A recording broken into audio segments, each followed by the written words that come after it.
A paz seja convosco. Amém. Ele está no meio de nós. Louvamos a Deus pela sua graça sobre as nossas vidas,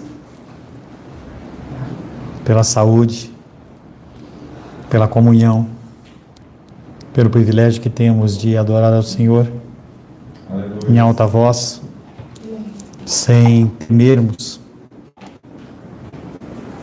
perseguição, morte.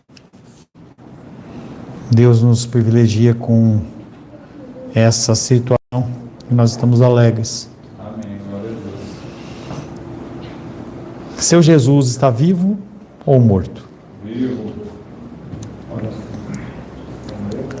Afirmar que ele está vivo, e realmente ele está, traz uma série de consequências nas nossas vidas. Nós não podemos dizer que ele está vivo, não estou falando em relação ao Nicolas, nós não podemos falar que ele está vivo e vivermos como se nós estivéssemos mortos, como se ele tivesse morto. As decisões, elas têm que ser decisões espirituais, os nossos caminhos, as nossas palavras, elas têm que ser mudadas e transformadas.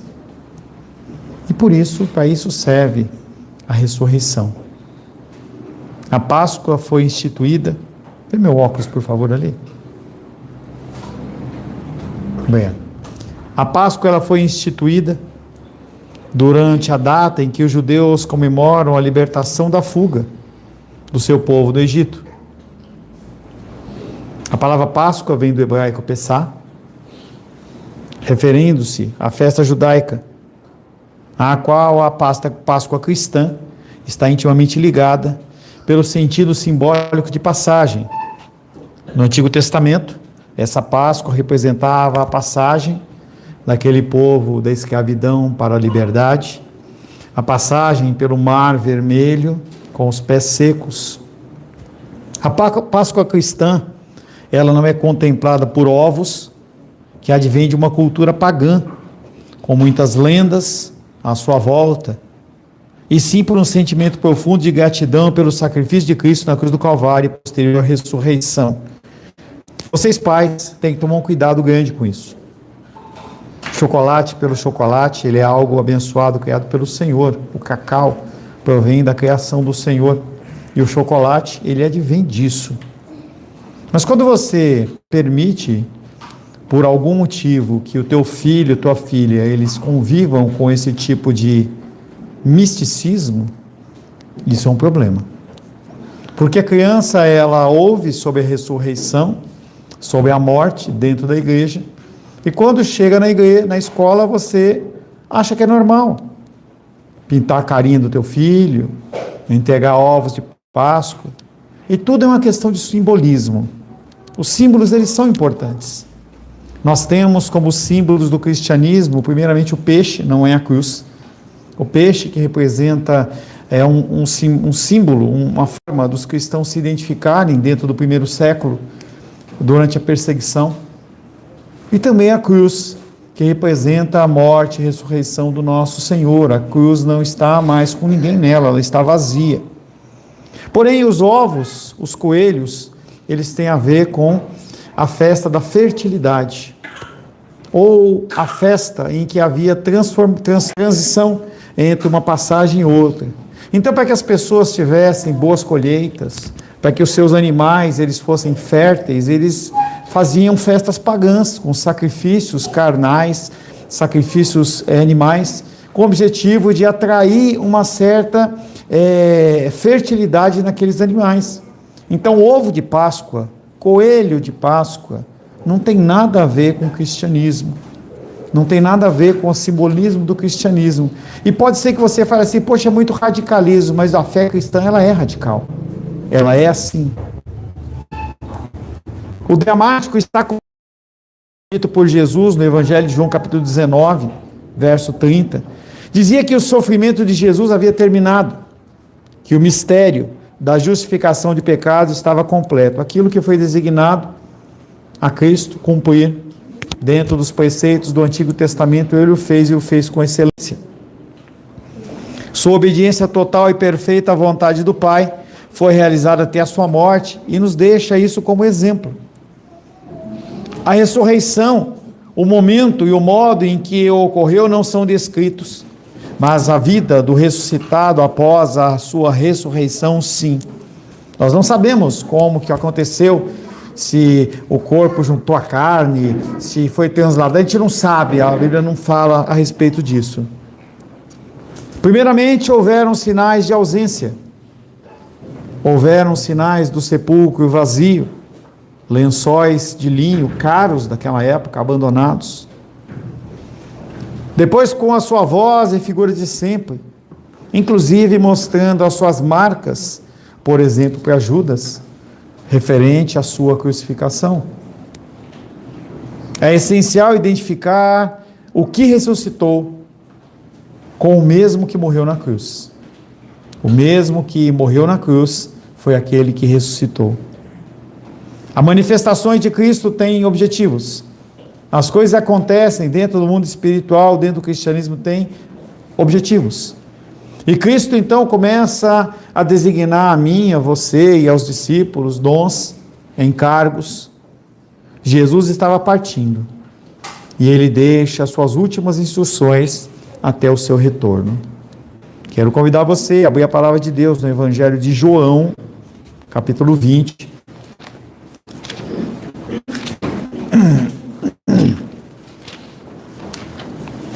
Evangelho de João, capítulo 20, nós vamos ler dos versos 1 em diante. João 20. Helena, fique de pé para a leitura da palavra, por favor. Evangelho de João, capítulo 20, versos 1 em diante. Assim diz a palavra de Deus. No primeiro dia da semana, Maria Madalena foi ao sepulcro de madrugada, sendo ainda escuro, e viu que a pedra estava revolvida. Então, correu e foi ter com Simão Pedro e com outro discípulo, a quem Jesus amava, e disse-lhes: tiraram do sepulcro o Senhor, e não sabemos onde o puseram. Saiu, pois, Pedro e o outro discípulo e foram ao sepulcro. Ambos corriam juntos, mas o outro discípulo correu mais depressa do que Pedro e chegou primeiro ao sepulcro. E abaixando-se, viu os lençóis de linho, todavia não entrou. Então Simão Pedro, seguindo, chegou e entrou no sepulcro, e ele também viu os lençóis e o lenço que estivera sobre a cabeça de Jesus, e que não estava com os lençóis, mas deixado no lugar à parte. Então entrou também o outro discípulo, que chegara primeiro ao sepulcro, e viu e creu, pois ainda não tinham compreendido a Escritura, que era necessário ressuscitar ele dentre os mortos. E voltaram os discípulos outra vez para casa. Palavra do Senhor. Amém? Senhor, Tu és louvado, adorado e bendito, e nós Te adoramos. Queremos pedir, Pai, que o Senhor fale conosco, que o Senhor nos dê entendimento, que o Senhor dê uma mensagem santa aos nossos corações. Peço também que o Senhor me utilize como instrumento da Tua vontade, para, Pai, ser capacitado pelo Teu Espírito Santo a cumprir esse mistério santo. Oro em nome de Jesus. Amém. Podem se assentar em nome de Jesus.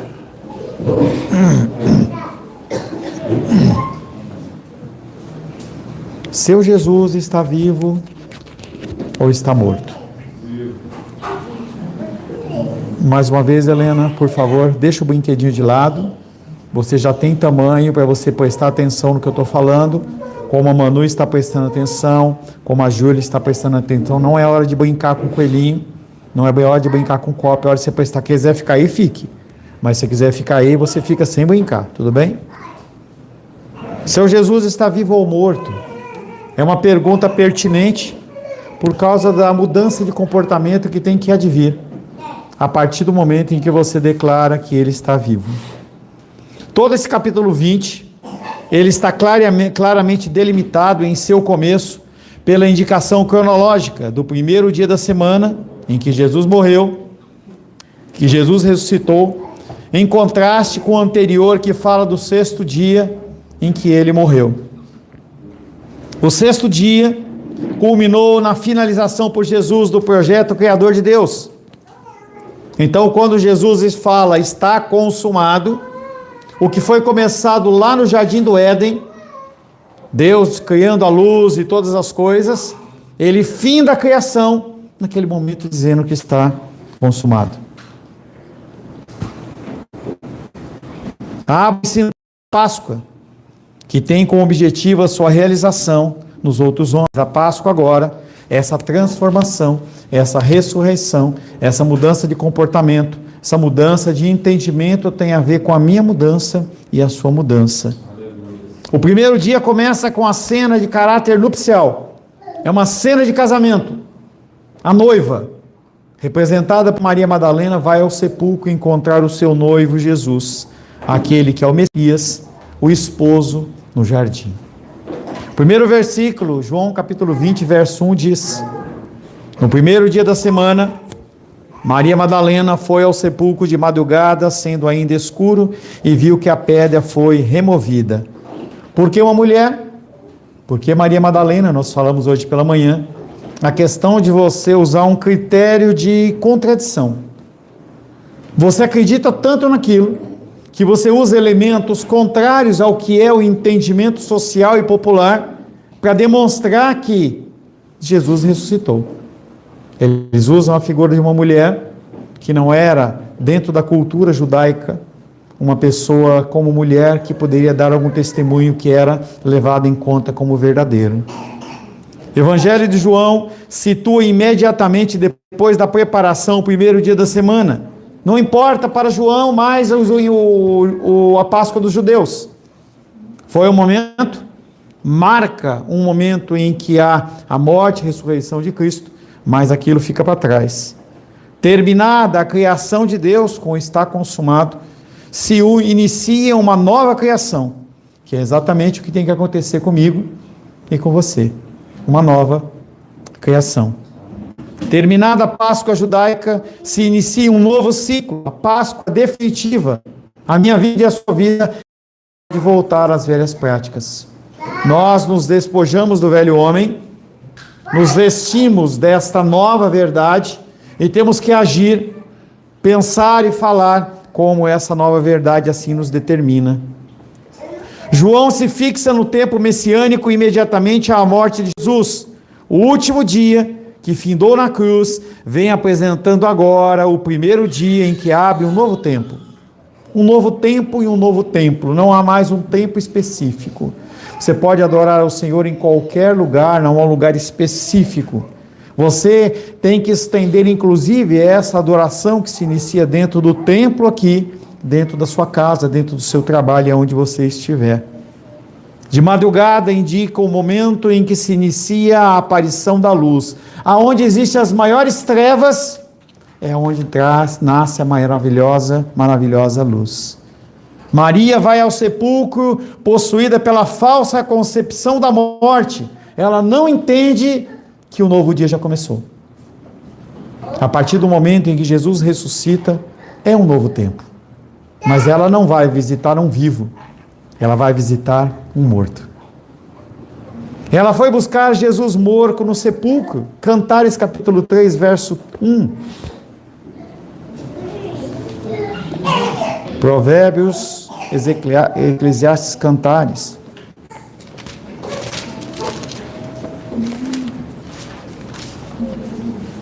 Livro de Cantares.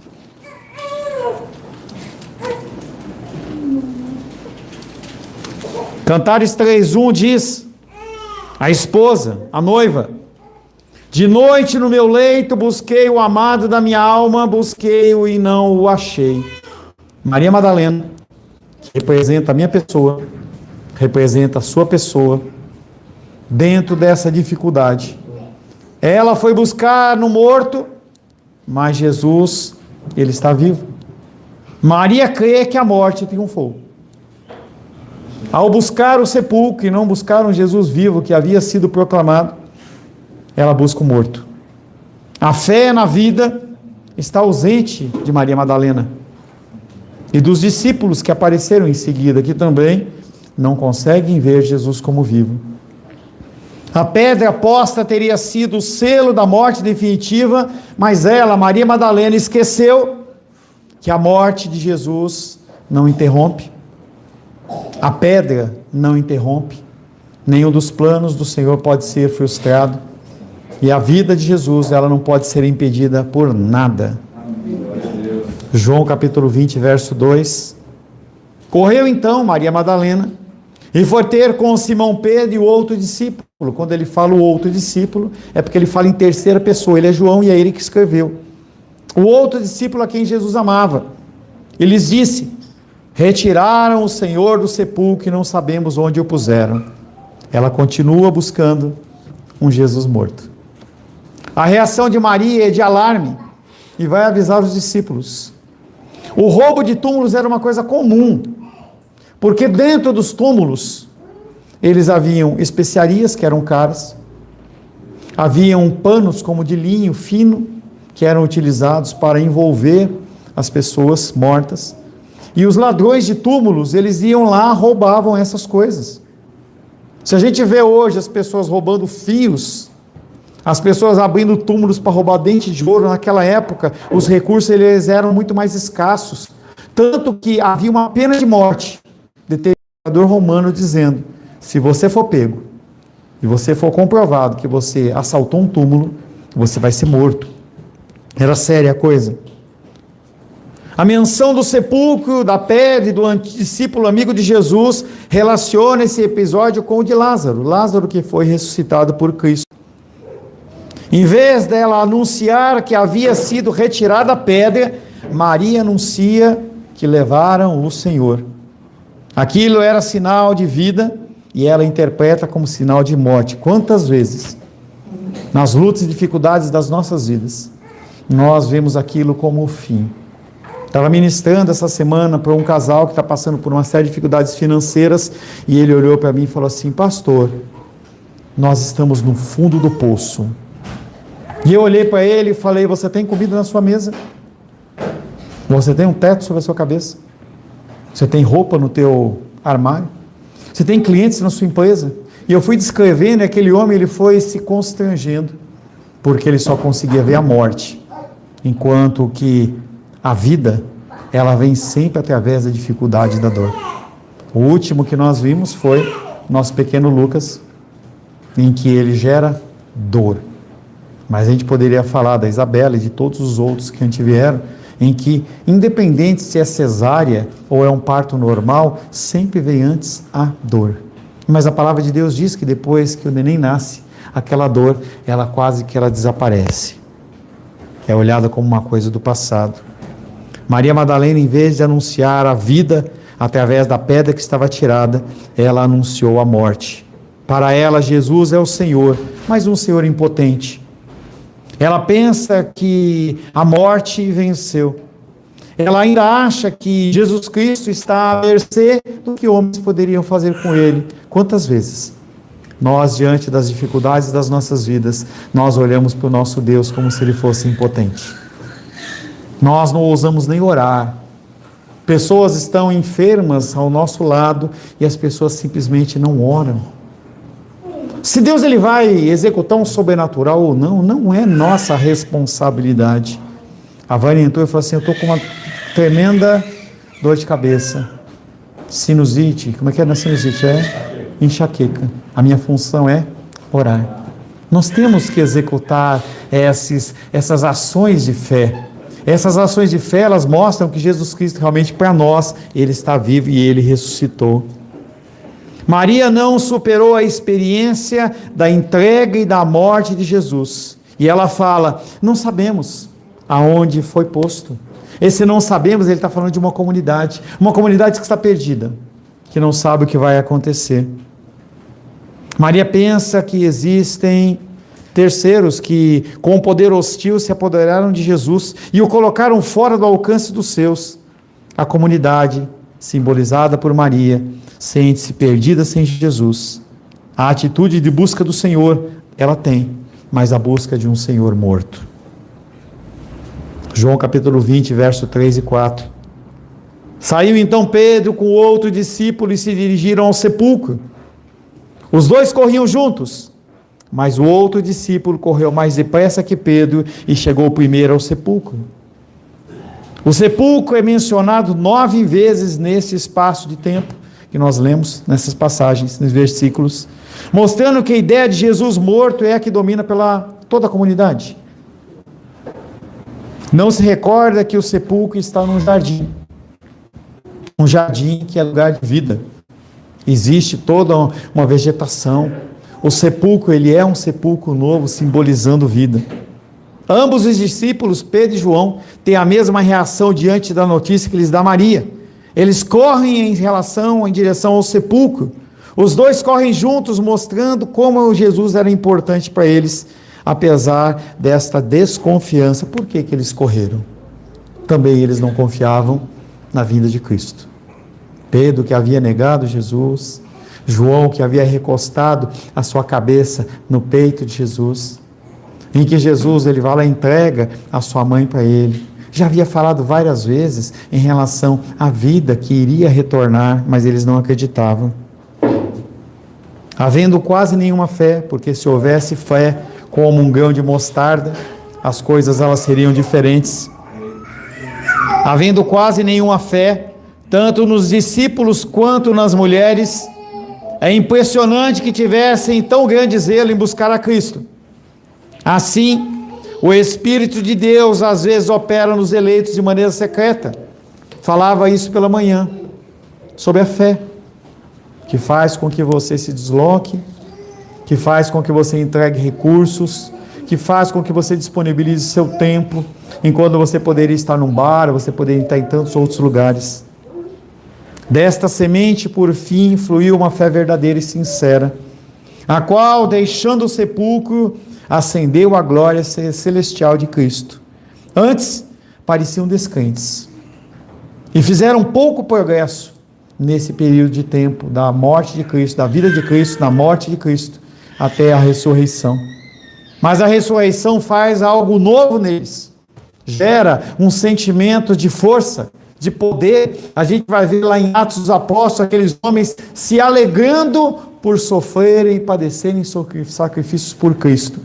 E por mais que eles fossem questionados, fosse colocado sentenças de morte e açoite sobre a vida deles, eles não negavam Cristo e diziam: nós não podemos deixar de falar do que nós vimos e nós vivemos.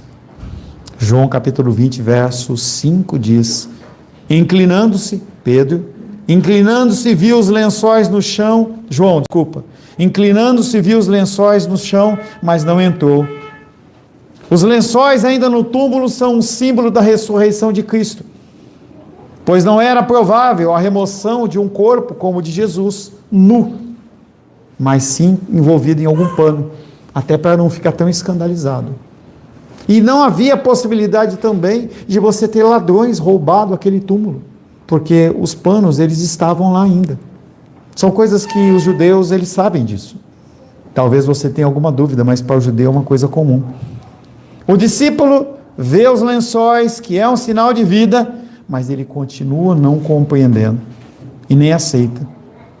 Esse texto faz uma comparação com o que ocorreu com Lázaro.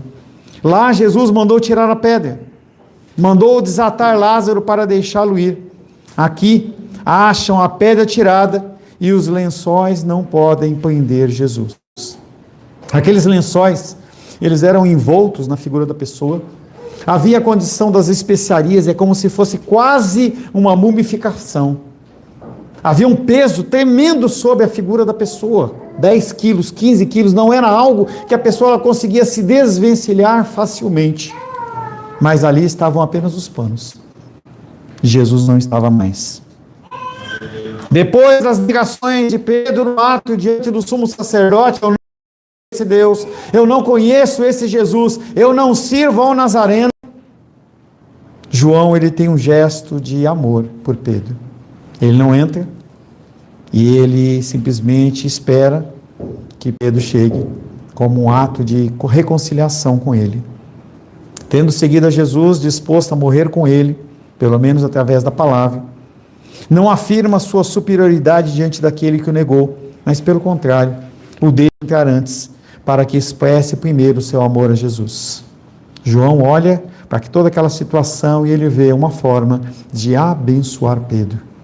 Pedro não ia ser o segundo, ele ia ser o primeiro. João capítulo 20, versos 6 e 7 diz: chega então Simão Pedro, que o seguia, entrou no sepulcro e viu os panos de linho ali deixados, e que o lenço que estivera sobre a cabeça de Jesus não estava com os lençóis de linho no chão, mas enrolados em um lugar à parte. Pedro pode ter chegado em segundo, mas fiel à sua natureza, ele já chegando e entra dentro do sepulcro.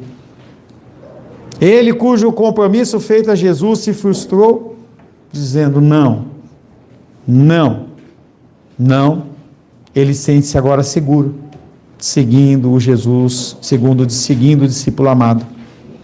João, que é chamado o amado de Jesus, mostra a Pedro o caminho. Quantas vezes nós precisamos, dentro da nossa pequena fé, buscar forças e energias para ajudar as pessoas a encontrarem este caminho. Pessoas que se acham no fundo do poço, pessoas que não se acham dignas, pessoas que estão com uma série de problemas, e nós olhamos para nós mesmos: como eu posso querer ajudar esta pessoa? Eu estou tão ruim, eu estou tão longe de Deus, eu não oro, eu não jejuo, eu não busco ao Senhor. Mas aquilo que para você é pouco, para aquela pessoa é, como nós cantamos, manancial, águas purificadoras.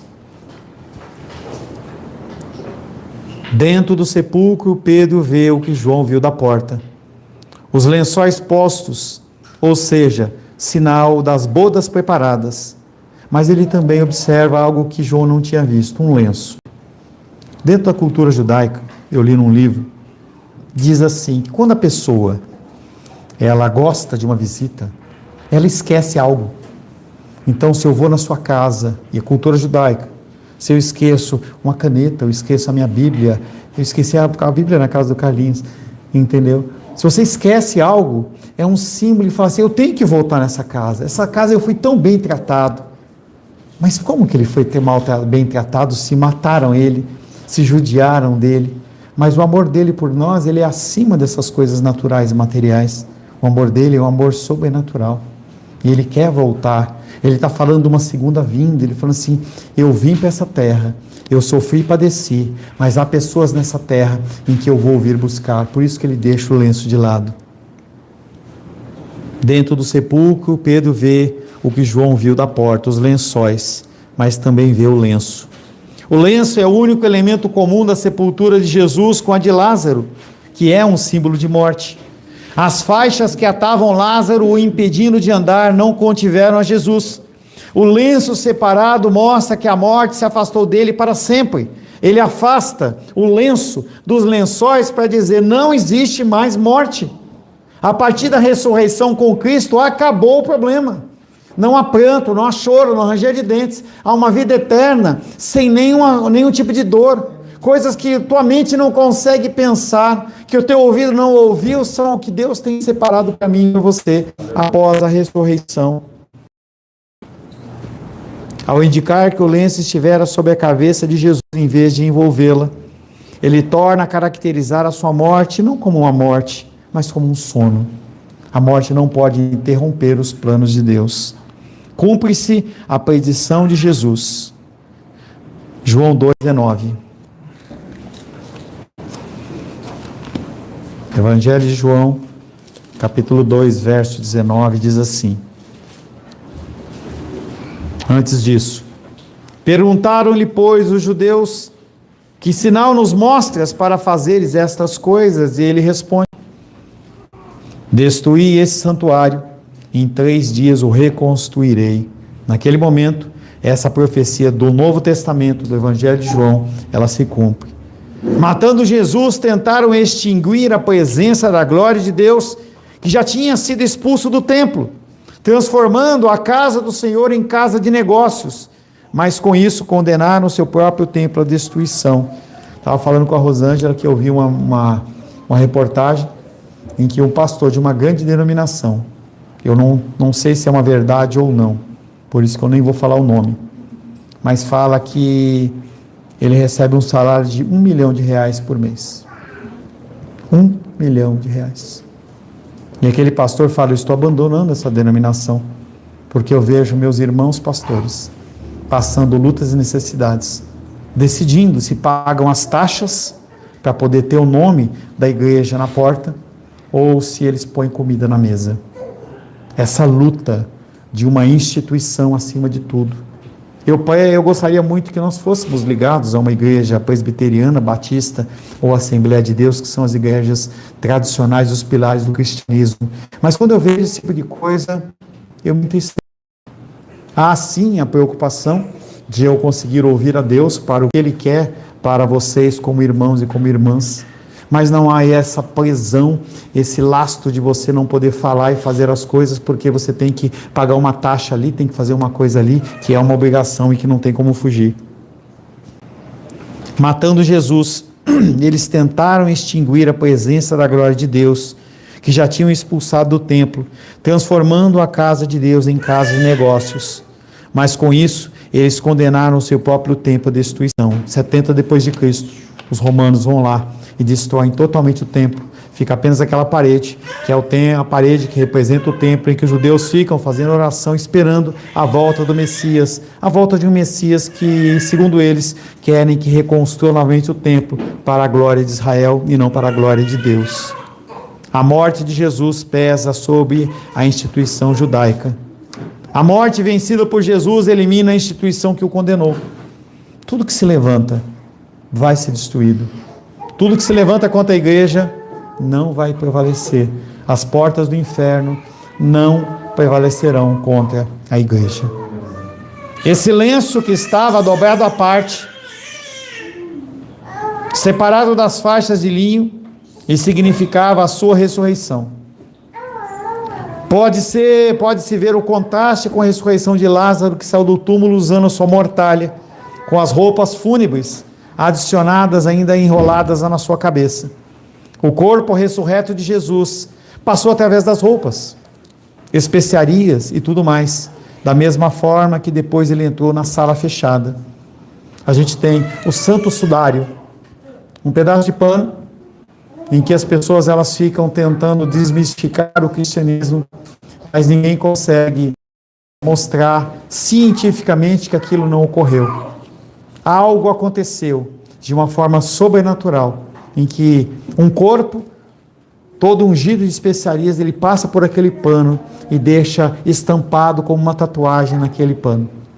E se você tiver o privilégio de você ir olhar na internet, você vai ver a figura de Cristo e Cristo crucificado. A descrição do lenço, que tinha sido dobrado com cuidado e colocado de lado, revela que Jesus não precisa mais desse lenço, porque ele ressuscitou. João 19:41, para finalizarmos, abre aí por gentileza.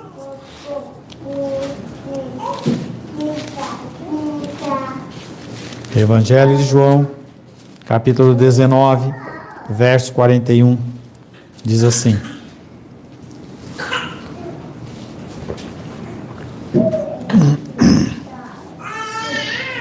no lugar onde Jesus fora crucificado havia um jardim, e neste um sepulcro novo no qual ninguém tinha sido ainda posto. Um jardim que simboliza vida. Um sepulcro que simboliza sepultado num jardim cheio de vida. E temos que passar pelo mesmo processo que o nosso mestre. A dificuldade em se desapegar dessa vida. Felipe falou rapidamente, eu peguei enquanto passava com a Isabela. A dificuldade em se desapegar dessa vida faz com que soframos mais, perante a realidade que não podemos viver dessa maneira. A correria, essa vida, estava brincando logo antes do início do culto, falei primeiramente com o Pedro, depois falei com o Gabriel. Falei, o que você está bebendo, Gabriel? Um energético. Falei, Pedro, o que você está bebendo? Um energético. Aí eu estava lá fora, falei, ô Nicolas, você, na sua juventude, porque eu sou mais velho, eu tenho idade para ser pai do Nicolas. Falei assim, Nicolas, você na sua idade de 18 anos, você tomava energético? Ele fala assim, não, só se a balada fosse muito louca. E aí eu fico imaginando, o que faz pessoas jovens necessitarem de energético? Será que não tem coisas na vida de vocês dois que não está conforme para fazer com que vocês precisem disso, que não é natural e não faz bem? Porque se fizesse bem, você comia uma maçã, uma laranja e teria isso. E aí eu uso os dois como exemplo porque são os jovens nessa igreja. E a gente tem que olhar para as coisas do nosso dia a dia e falar, será que essas coisas que estão sendo feitas, elas são conforme a vontade do Senhor? Será que realmente acrescenta algo? Será que no dia do juízo vai fazer alguma diferença?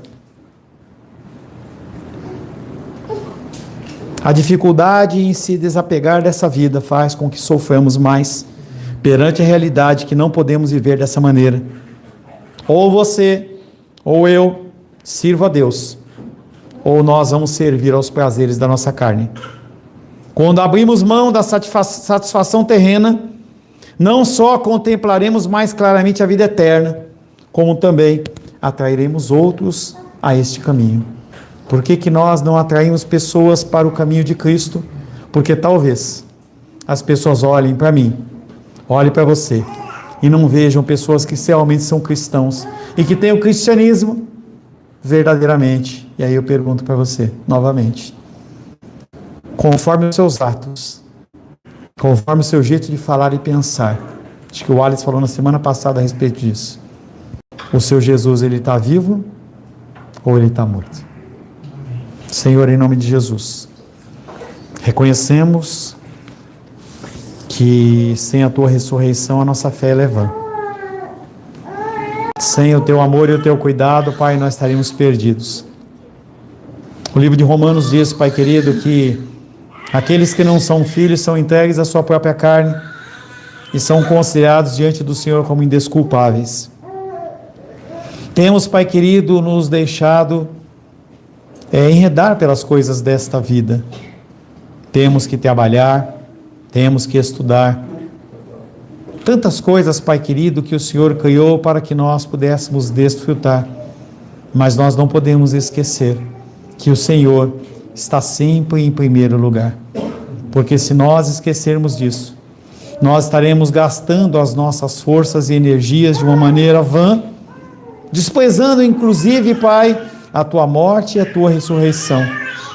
Que nós, Pai, não venhamos apenas a falar que o Senhor está vivo, mas que nós possamos viver conforme isso que declaramos. Em nome de Jesus.